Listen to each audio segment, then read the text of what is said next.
एका लग्नाची दुसरी गोष्ट. सुख घाली माझ्या दारी पिंगा.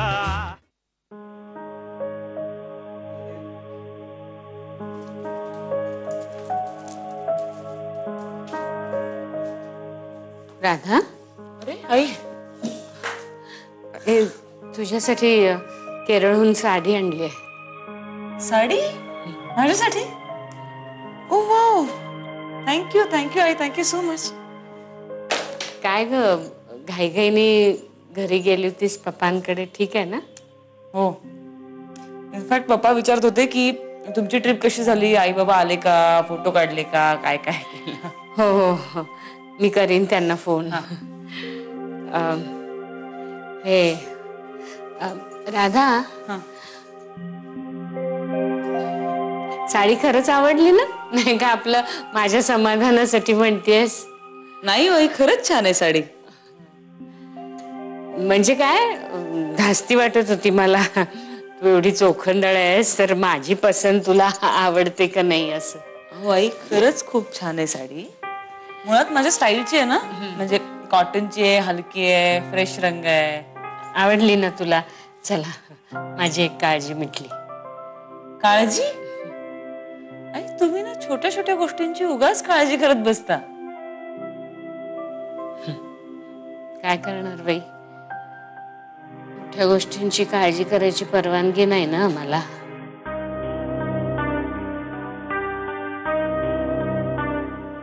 म्हणजे आता काय सांगू तुला, घना हैदराबादला चाललाय ना इंटरव्ह्यूला. हा, मग तो जॉब त्याला मिळाला तर राधा तो अमेरिकेला जायचं म्हणतोय ग. मग आम्ही काय करायचं? आणि याबद्दल त्याला एका शब्दाने काही विचारायचं नाही असं त्याचं म्हणणं आहे. असं कसं? म्हणजे यांनी प्रयत्न केला ग त्याच्याशी बोलायचा, पण ठरवलंच आहे त्याने, मी काय कुणाला बांधील नाही असं. असं कसं म्हणून चालेल? आता लग्न झालंय त्याचं, अजून कसं असं म्हणू शकतो तो? राधा, तू जरा समजावशील का त्याला? आई, मी कसं काय समजवणार त्याला? त्याचा त्यांनी काहीतरी विचार केला असेलच ना. अगं नाही नाही, हा असा निर्णय त्याच्या एकट्याचा असूच शकत नाही, तो तुमच्या दोघांचा असायला हवा. उद्या तो म्हणाला की चला जाऊया अमेरिकेला, तू काय हो म्हणणार आहेस का?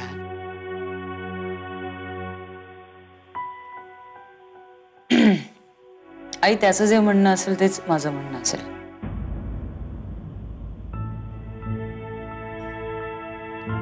राधा,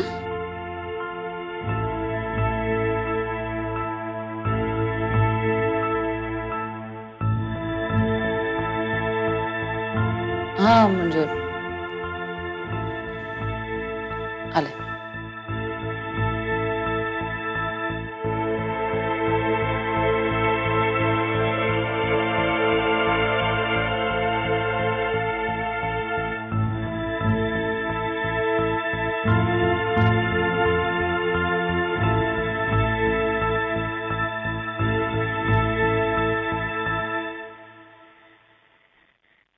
चला चिरंजीव, पान खाऊन येऊयात. विषय म्हणजे माझ्या 10वीचा पहिला पेपर होता तेव्हा तुम्ही मला पहिल्यांदा पान खायला घेऊन गेला होतात. त्यानंतर इंजिनिअरिंगची परीक्षा देताना मी हॉस्टेलवरनं वेगळं होऊन एकटं राहायचा निर्णय घेतला तेव्हा, आयुष्यात पहिली मुलगी बघायला गेलो तेव्हा, राधाशी लग्न करायचं ठरवलं तेव्हा, प्रत्येक वेळेस तुम्ही मला पान खायला घेऊन गेलात आणि तुमचं म्हणणं समजवण्याचा प्रयत्न केलात. म्हणून विचारलं की आजचा विषय काय. तुला तर सगळं माहिती आहे, मग मला विचारण्याचा उपचार कशासाठी?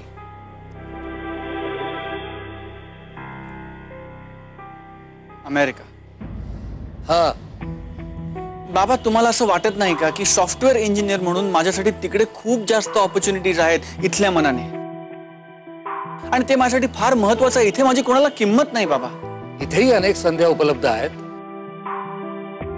घरा तुला असं वाटतं की त्या तुझ्या लायकीच्या नाहीयेत? बाबा तुमची अशी इच्छा आहे का की मी आयुष्यभर मला योग्य काम मिळावं म्हणून झटत राहावं आणि मग मला माझ्या मनासारखं काम मिळालं नाही म्हणून दुःख करत राहावं, असं वाटतंय का तुम्हाला? म्हणजे जाणं नक्की केलेस? जर चांगली जॉब ऑपॉर्च्युनिटी मिळाली तर ती मी का सोडू बाबा? It's extremely important for me. आणि आपली माणसं ती महत्वाची नाहीयेत? बाबा नॉट यू यार. आता तुम्ही पण मला इमोशनल ब्लॅकमेल करणार आहात का? नाही, किमान तू राधाला या सगळ्या गोष्टीची कल्पना दिलीस? तिला सगळं माहितीये बाबा आणि तिला काहीही प्रॉब्लेम नाहीये खरंच. बघ काही प्रॉब्लेमच नाही. तुला हवं ते कर. चला पान खायला जाऊयात. नाही नको, पुन्हा कधीतरी.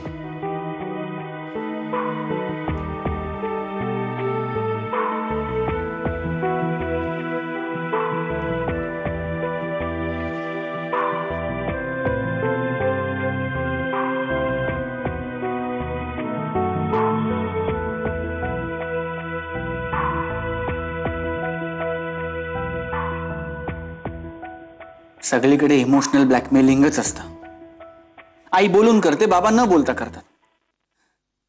अरे काय लोक जात नाहीत का अमेरिकेला? परदेशातली लोक बघा कधी उठून कुठेही जातात, या देशातनं त्या देशात, त्या देशातनं त्या देशात. आपला प्रॉब्लेमच आहे, आपण इंडियन्स ना मुळात इमोशनल माणसं आहोत आणि म्हणून आपण प्रगती करू शकत नाही. तू बोल ना काहीतरी. नाही, होऊ दे सगळं तुझं बोलून. माझं झालंय. ओके, मला फक्त एवढंच म्हणायचंय की तुझ्या अमेरिकेच्या प्लॅन बद्दल पप्पांना कळलंय. तू मानवशी बोलला होतास का काही? हा असेल ओझरत. तो पचकलाय आता पप्पांकडे. तुला जे वाटतं ना मानव कुठे काही बोलणार नाही, असो. तर पप्पांनी मला काही त्या संदर्भात प्रश्न विचारलेत, मला काही त्याची उत्तरं नीट देता आली नाहीयेत. तर तू बोललास पप्पांशी तर बरं होईल. अरे यार काय प्रॉब्लेम आहे यार माझ्या आयुष्यात. माझ्या आयुष्यातला एक डिसिजन घ्यायचा आहे मला, आणि तोही मी माझा घेऊ शकत नाही. त्याच्यात 50 लोक लुडबुड करणार. बोल ना, तू बोल ना, तुला काय वाटतं? मला काही वाटण्याचा प्रश्न येतोच कुठे घनश्याम? हे बघ तू स्ट्रेस दिलास घनश्याम असा तू, म्हणजे तू पण रागावलेस माझ्यावर, हो ना? नाही, खरंच नाही. आपण मला विचारतच असशील तर स्वतःचा देश सोडून दुसऱ्या देशात स्थायिक होणं मला नाही आवडत. म्हणजे मी हे नाही करू शकत. या राईट. तू देशप्रेमी मुलगी आहेस नाही का?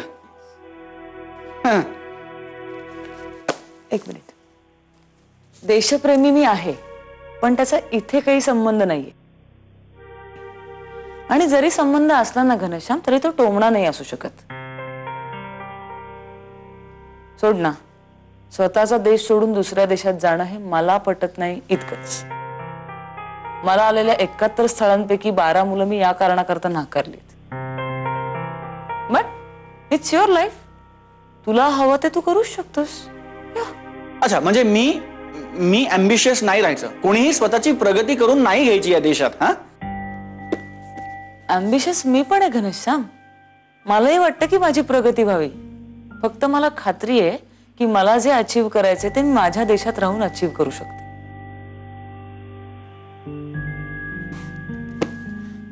जाऊ दे, तू मला का विचारतोयस? माझा काय संबंध आहे? हो आय गेट इट. नाही तू कर, तू पण इमोशनल ब्लॅकमेलिंग कर. येस घनश्याम, मी तुला थांबवण्याचा काही प्रश्नच येत नाही.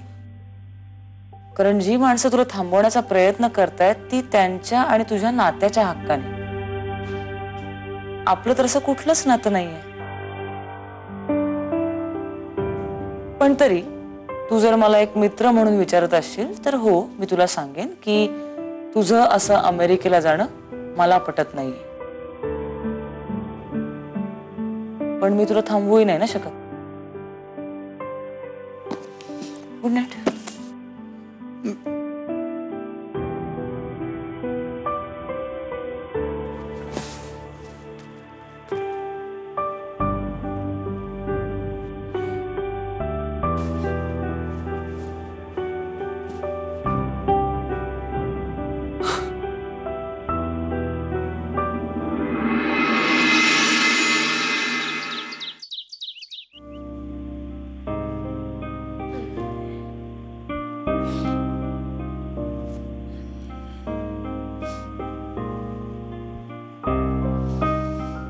बापरे, काय रे गणेश, मला उठवायचं नाहीस का तू? मी रोज उठवते रे तुला सकाळी.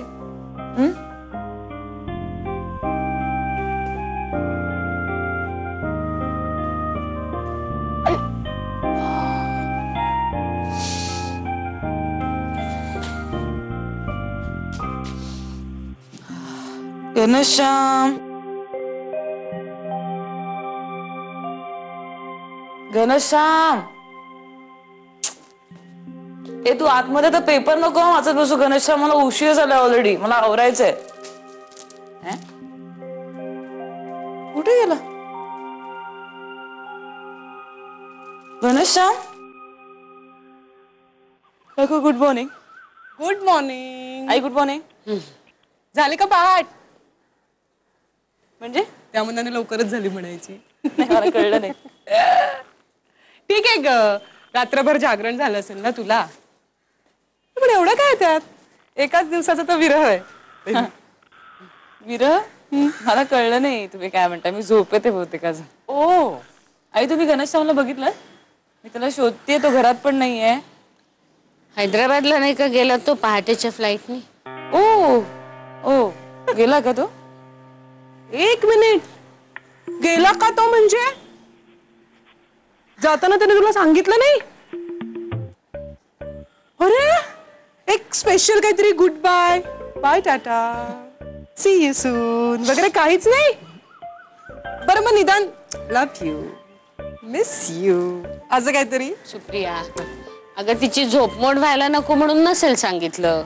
असं कसं पण? घरातून बाहेर पडताना बायकोला बाय करून निघायचं असतं, सांगून जायचं असतं, नियमच आहे तसा. आणि हा तर पार हैदराबाद पर्यंत गेला, इकडे नाक्यावर नाही गेलाय वडापाव खायला. घनश्याम रोज नाक्यावर वडापाव खायला जातो? नाही ग, रोज नाही, कधीतरी मित्र वगैरे भेटले तर. मी उपमा टाकते, तुला ऑफिसला जायचं ना? वहिनीनं काय झालं? अगं खोटं का बोलल्या त्या? काय? हेच ग ते वडापावचं. तू तर बायको आहेस त्याची, तुला तर सगळं कळायलाच हवं ना. हो. अगं घनश्याम तर रोज जातो मित्रांबरोबर नाक्यावर वडापाव खायला. हो, त्या वडापाववाल्याच्या शेजारी पाणीपुरीवाला पण आहे का काकू? अय्या हो हो हो. हा, तरीच काय ग? नाही, त्याला आवडते ना पाणीपुरी. हो. ए पण तो हैदराबादला जातोय हे जे त्याने सांगितलं नाही ना, जे काही चुकून, ते मात्र मला नाही आवडलं. तुला सांगायला हवं होतं नाही? हो, त्यांनी मला सांगायला होतं ना तो हैदराबादला जातोय ते. जाऊ दे, पण ते तू म्हणतेस ना काय ते व्यक्ती स्वातंत्र्य, स्पेस, ती काय ती दिली असेल. हा, नाही पण हा असेल. मी आले जरा, आईनं मदत करून येते. उपमा करतायत ना. गिळले ग, गिळले हिने शब्द, म्हणजे तर भांडण होणार आहे. सॉरी ग राधा, पण ना हे फार गरजेचं आहे. नाही कुणाला सांग. अहो, आपले हे महाशय राधाला काहीही न सांगता खांद्याला बॅग लावून हैदराबादला निघून गेले.